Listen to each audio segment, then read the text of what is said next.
Hi everyone, this is the gas walkthrough for April 14th. I'm Philip Newman. Today I'm solving Fangless by Bill Murphy. This is a Dutch whisper Sudoku. We have normal Sudoku rules, 1 to 9 in each row, column, and 3 by 3 box. Additionally, we have some orange lines in the grid, and digits that are directly connected by an orange line must differ by at least 4.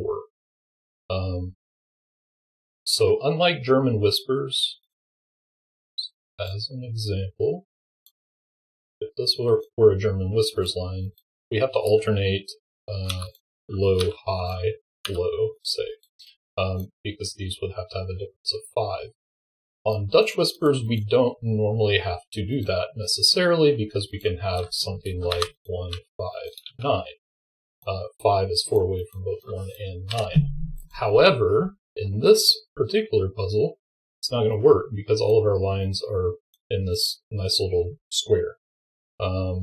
So if we tried to put 1, 5, 9, ignore all the 5s, now there's nothing else that is 4 away from both 1 and 9. So that's not going to work. Just a little bit of a helper on this particular setup of Dutch whispers. You do have to be more careful with it in general. But we will start in the corner boxes because we have all the digits except for the ones on the line. And these are 1, 4, 8, and 9. So we're going to have an 8, 9, and 1, 4 in one orientation or the other.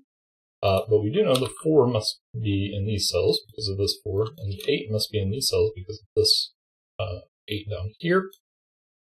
And 8 and 9 don't go next to each other, so where does the 9 go? Well, it goes with the 4.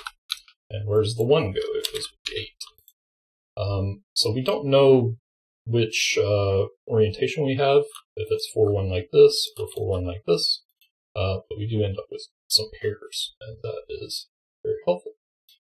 These are 1, 2, and 6, and now that we have that pair and that 1, we can just place the 1. The other low digit is 2, and then these, I just said 1, 2, and 6 without saying the 7, these are 6, 7.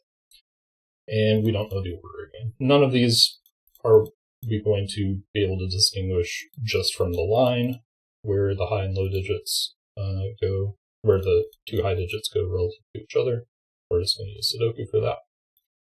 Alright, these are 2, 3, 7, 8.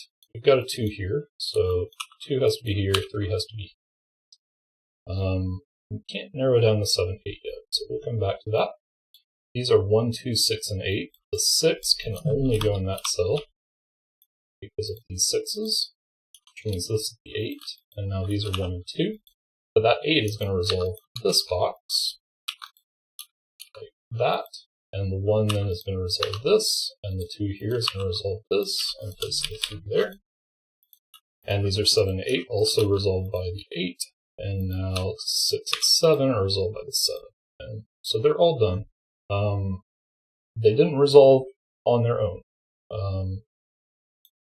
We had to use information from the other boxes. Really, this was the only digit that we could just place.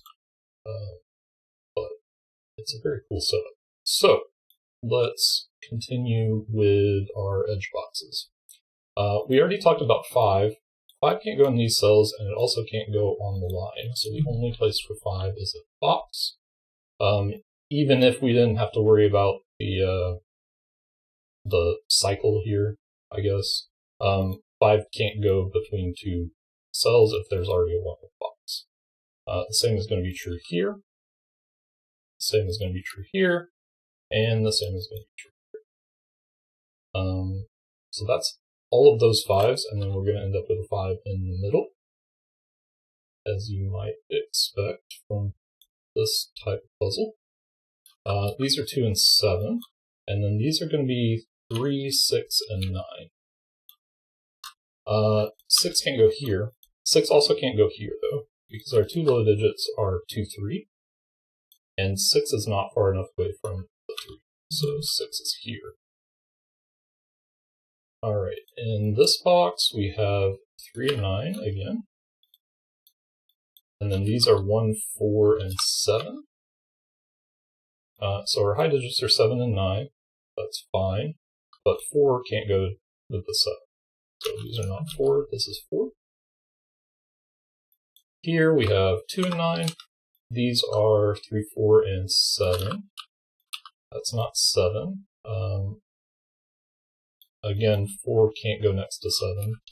So that just is a 7. So we can resolve these. And that's the 4. These are 4 and 8, which we can do next to that 4. Without even looking at what else is in the row, the only other thing next to 4 is 9. And we have 3 and 6 resolved, both by that and by the line. Alright, here we have 3, 6, and that is resolved, and that's going to get us going on these as well. So 9 is next to 2, and then 7, 1, and then 7. And now we're just wrapping up here. 2, 4, 8. Do like that, and then 7, 1, and to finish off. So really lovely puzzle. As you know, I like Whispers puzzles, and I like patterns like this, and it's a very appealing puzzle.